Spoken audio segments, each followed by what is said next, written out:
A man may see a great deal of difference between grass and a little tree, but if you mount very high, the grass and the biggest tree will appear much the same.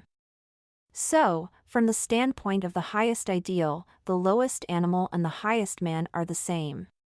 If you believe there is a God, the animals and the highest creatures must be the same. A God who is partial to his children called men, and cruel to his children called brute beasts, is worse than a demon. I would rather die 100 times than worship such a God. My whole life would be a fight with such a God. But there is no difference, and those who say there is, are irresponsible, heartless people who do not know. Here is a case of the word practical used in a wrong sense. I myself may not be a very strict vegetarian, but I understand the ideal. When I eat meat, I know it is wrong. Even if I am bound to eat it under certain circumstances, I know it is cruel.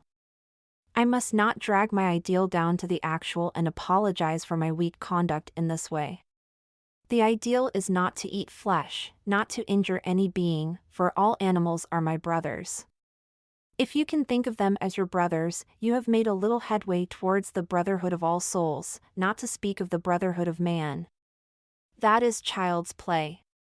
You generally find that this is not very acceptable to many, because it teaches them to give up the actual, and go higher up to the ideal.